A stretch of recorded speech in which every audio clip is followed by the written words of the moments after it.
There's a gentleman down there in the town of Woolper, Kentucky, who's doing some research, but he's causing quite a stir.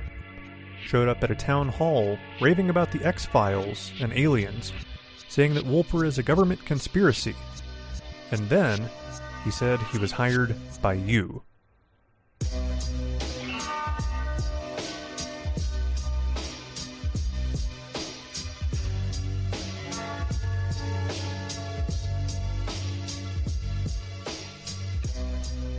Let's be honest, though, is it really Kentucky if there aren't locals talking about aliens and the X-Files? Have you been to Hopkinsville? Good Lord. How do you do, fellow kids, and welcome. It is June 3rd, and you are listening to SCP Cafe. I'm your host, Blue Soul, SCP Wiki moderator, chat administrator, author, loving husband, dog petter, clone aficionado, Tottenham Hotspur supporter, Scuttle overlord, and most assuredly not an alien. Want to thank my new patron today, Philip Mann. Appreciate you, and I think you managed to wander into the Cafe Discord already. Patreon.com/SCP Cafe is, of course, where you can do your part to try and support the backing up of the wiki at a level far beyond what we can actually do on our own via the Scuttle backup system. It does cost money to run. 100% of the Patreon funds goes to fund that. It is still not quite enough. I was short to the tune of about $110 last month. Talked about all that on the Scuttlecast for June that I recorded back on the 1st. Even a dollar can help. A single dollar can have me run about 1.2 million seconds of execution time for things like fetching the latest revisions of articles, catching up on forum post activity, downloading user information, membership history, and so on. There's a lot of moving parts, and even a single buck does actually help quite a bit. I had a bit of news that I had mentioned, I think back on the 30th, that I was waiting on. It might show up, it might not. Well, it has. SCP Cafe has been accepted into sort of a beta program by a local small business called Amazon. The goal of this program is basically a merch program. And I can hear people going, but you already have a merch store. I do. What this is the ability to do basically full-color garments. I'm going to get into the weeds here for merchandise creation for a minute. What I use to make shirts is a process called heat transfer vinyl. I try to use really high-quality stuff, but it's a time... it's a time sink, and the quality is still not where I would like it to be. You know, maybe I'm a perfectionist, but I see, and everything that I put out there and in the stuff that I wear myself, where I'd like it to be that little bit better. And this particular method, which is direct-to-garment printing, is some of the best quality results that money can buy, and it is also far too expensive for me to explore independently. There are some other outfits that will do things along these lines, but not at the price point that Amazon's willing to do it, and the whole thing is basically I can get the designs put up there, and I can, specify this should look good on these colors, and they basically handle the rest. They do the printing, the order fulfillment, the shipping, and all of that. So there is admittedly less profit in it for me, but there's also less time involved, and it's, Amazon.com. It's a much bigger market. So I do not yet have anything listed there. I just got the acceptance email about 3 hours ago. So I'll keep you guys posted on that. What I'll probably do is get a design up and order a sample of it so I can see for myself how the quality is. What I do know, I ended up becoming sort of an apparel nerd in the research that went into opening my store. The brands that they use for garments are very high quality. They use Bella and Canvas as well as Port and Company. Those are good names. I did not use either of them simply on a preference level. The stuff I've been using from Next Level Apparel is honestly about the same quality. There's something about it I like a little more. They have access to some stuff that I don't. So this could work out really, really well. I'll keep you guys posted when I have an order in hand. I'll take a bunch of pictures. I'll throw it up on scp.cafe. I might even do some sort of a video, a YouTube thing, where I can sort of, try and get up close and let you really see the difference in two garments, one that I made and then one that they made. I suspect they'll do a slightly better job of it than me.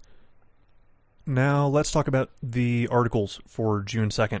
There were 5 surviving. First, we're going to cover one that was, I guess technically it has a rating, but because it is a news page, we hide it. But, everybody basically knows how to vote on a page that doesn't have the rating module anyway.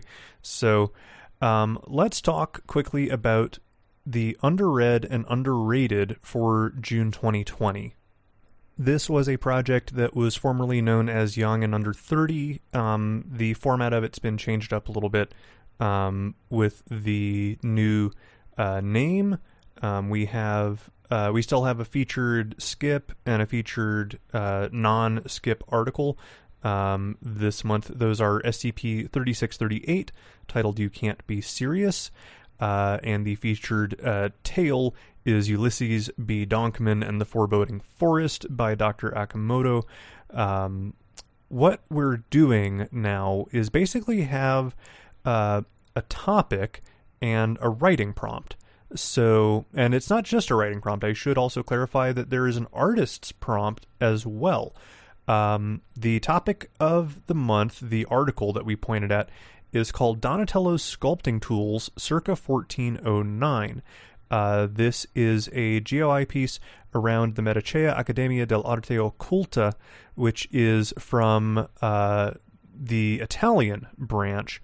When we had GeoIcon in 2019, they got a bit of bleed into the English wiki, and just as soon as they had Steam, they kind of lost it. There are still only 7 articles tagged with them, and I believe all of them were written during that contest. So, in a nutshell, that academy run by a curator, they operate a series of museums that store and showcase anomalous artwork through history. They are a more academic approach to things than something like an Are We Cool Yet? The world of the anomalous is as ancient as time itself, so says this article, and a bit of that history is locked away in the museums of the Medicea Accademia dell'Arte Occulta. Time to get exploring. So the challenge for this month for writers is basically to change their situation. We've only had 7 articles. Let's look through these and see what you can do with regards to universe building. Can we make them a more interesting group? Now, what I'd like to see, if people are willing to do it, go jump on the SCP International Discord. Go reach out to people in the Italian branch. Let's get what we can get from our English take on it, but you have resources available to you in people on the International Discord that speak Italian and English and can definitely give you a little bit more room to operate as far as what this GOI is really about. For artists, the prompt is to draw Goliath circa 1505. This is also an article that is linked from Underread and Underrated June 2020. Moving on now, a tale called The Horn Blows into the Morning. This is from the Doctors of the Church canon, which is essentially casting a number of the elements of the Foundation into medieval times. There's still paranormal stuff, but we frame it in an entirely different point in time. It is... I don't want to call it an obscure canon, but it kind of is. It's one that there's not a ton of contributions to. I think there's around 15 of them, maybe less. And only recently had anything resembling a revival, which is cool. And it's one of the things that I think canons have the greatest risk of having happen is the people that build a canon either... they leave and there's no guidance for what the canon's trying to do, or a canon is so totally controlled by its creator or a very small group that there is, from the outside perspective, there's no breathing room, and so they don't bother contributing to it. So this one, having seen this author write a few of these over the last couple of weeks, they seem, very committed to trying to get this thing up and running again. Without the benefit of context from the rest of the canon, it feels, a little bizarre, a little out there, and also, of course, will sort of lack the gravitas when things transpire, when there are deaths or when there are betrayals. These things don't have the emotional impact when you are reading it off of, newly created versus having a vested interest in wanting to see the canon play out. And so it goes with this one. That's not necessarily a knock against the piece. It's just sort of a reality of writing in this style. So I do try to judge these articles when it makes sense just on their individual merits. There's nothing wrong with this piece. There is something of a self-contained story here. You've got rising action, you've got a climax, you've got a denouement, you've got everything you need for a short story. Nothing jumping out at me as far as any egregious errors. And you may want to give it a read and see if you're interested in what the Doctors of the Church canon has to offer. All of that taken into consideration, this was a pretty easy +1. Moving on now, a tale called Department C. This was written by City Toast, and this initially, as I just sort of glanced at the sheer unimaged, unmarkupped length of this thing, I felt a bit despondent because I'm like, God damn, there's a lot of stuff here. I got to read all this today. But here's the thing. Two things appeal to me about this piece very quickly. One, this happens in a part of the country that I know pretty well.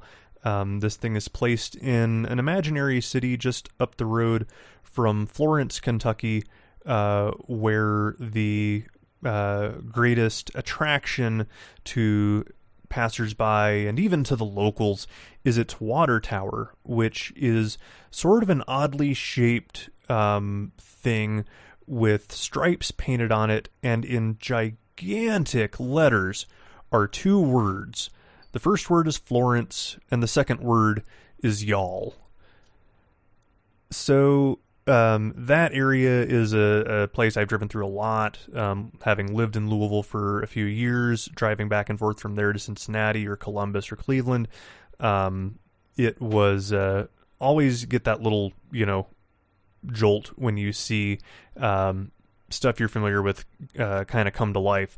I think the biggest jolt I got like that was actually not on the SCP Wiki at all. It was over on the Wayward Society when Escobar was writing about Paducah, Kentucky, which is, the outskirts of which I lived for about a decade.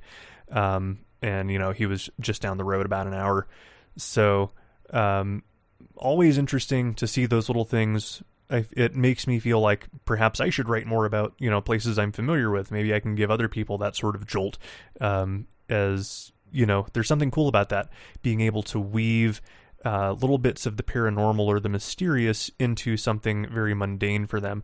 It's sort of the opposite of what happens to an Albuquerque local, which I live, near Albuquerque these days, when you talk about Breaking Bad, which was filmed entirely out here. I never watched it because I can't do the emotional train wreck shit that it attempts and succeeds at. But I know there's a pivotal scene involving sort of a firebombing of a drug lord's house. And the thing is, that's not exactly a drug lord's house. It's actually a fairly popular local coffee shop about 2 blocks from my office. And it's those little things where it's like, what the hell, that's Java Joe's. And, oh my God, it's on fire. You can't just, if you can create a moment like that for somebody else, that's pretty cool. So that's something to consider. And that's really neither here nor there, because I want to talk about this piece, Department C. The other facet of this that I was really intrigued by was the quality of the writing jumped out at me. This is at something very close to a professional level, if not there already. So imagine how disheartening it can be to write a piece like this, which is actually, I'm going to solve a curiosity here. I'm going to throw this thing into Word, because I feel like this thing is every bit of 20 pages of really well-written dialogue and very much thrown into a situation that had it feel very immersive. Let's see, where are we at? Yeah, 18 pages. I was pretty close, about 8,100 words. And it's at +4. This piece is outstanding. And what's more, it even has a piece before that linked at the very top. You can keep reading. You can fill in more backstory. I was not familiar with this author's work. I've seen them do other stuff on the wiki. They were brought up into licensing and very quickly has proven themselves to be a very valuable asset to staff. They have a ton of experience in highly relevant areas to us, so I know they are they're a good user. They've got the site's best interest at heart. They're apparently also an outstanding writer. You really do owe it to yourself to read this piece, this little slice of life / mystery short story. Is very much worth your while. It's at +5 now, but that is all that I can do, is offer it the 1 upvote. I encourage you to do your part as well and give this a read and vote accordingly. Very easy, +1. Moving on now, SCP-4764, titled, hang on, I gotta get this right because it's quite a thing, Occult Experience of World-Ending Proportions by Malice Graves and Dr. Hawkwind. Speaking of staff that have rapidly proven themselves nearly invaluable, Malice Graves is very much in that category. They've been an absolute delight to work with, and I think they can progress through the system as much as they choose to. They've been absolutely wonderful to work with. This piece is, we do link to Are We Cool Yet, but only kind of around the edges. It's sort of Are We Cool Yet adjacent. It's a punk band, and this whole thing sort of reads as a paranormal tribute to G.G. Allin.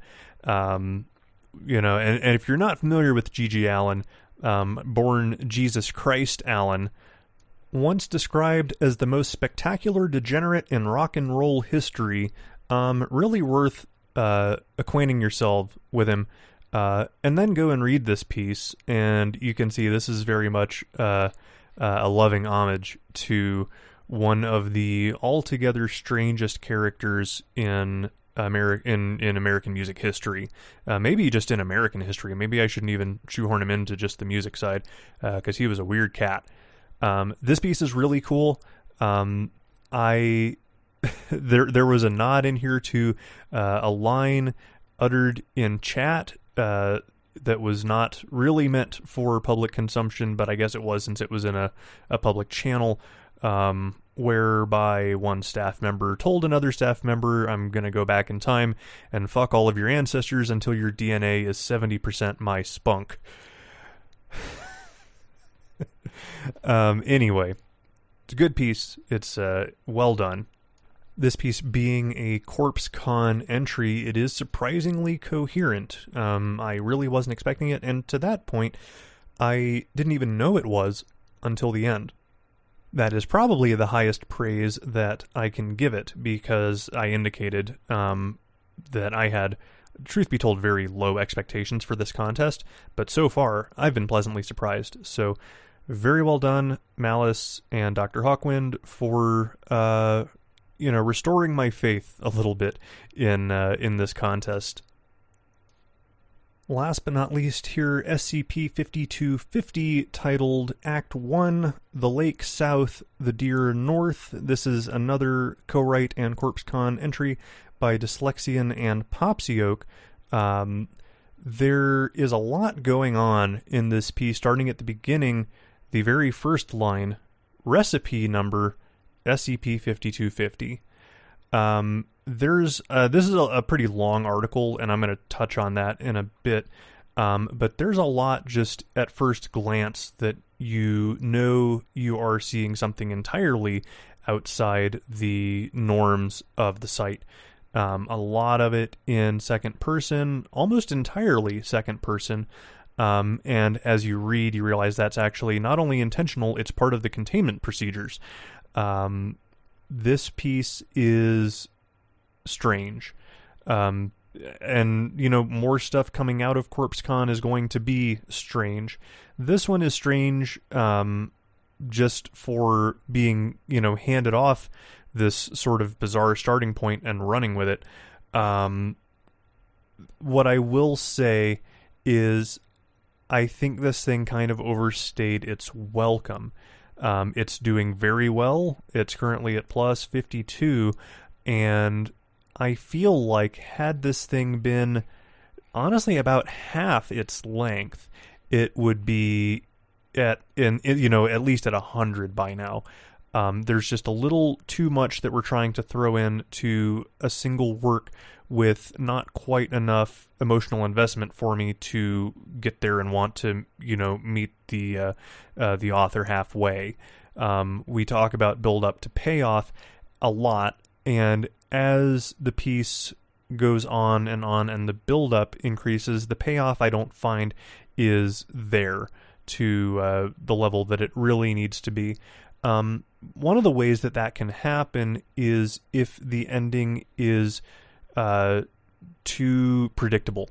It really does work against you, and you have to, because that's part of your payoff. If people know what's coming, unless it's executed absolutely flawlessly and in a way that everybody is going to say, yes, that was how it should end, then that's going to work against you. That's going to take away some payoff. So this kind of struggles with that.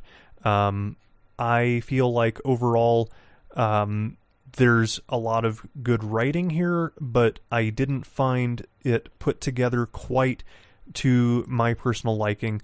Trying to take into consideration, yes, we're doing a format screw thing. I can kind of follow along with what it's trying to do. I wasn't fully following until I read in the comments where it was mostly spoiled. And just even with that benefit of hindsight and a reread, it just wasn't doing it for me. And, that can happen too. You just end up with a piece that didn't work for everyone, but it seems to be working for quite a few people, sitting at plus 52, but for me it is a no vote. And that is all I've got for the day. I will see you guys tomorrow. I will hopefully have a little bit of news on the Wikidot project. It's still not quite ready for public consumption, but we're getting to a point where I might appreciate some people sort of poking and prodding at it and confirming things that we think are broken, maybe finding new things that are broken, because there's a bunch of them, and the sooner we get that list together, the sooner we can start knocking it out. So, until next time, keep reading, keep writing, and goodbye, fellow kids.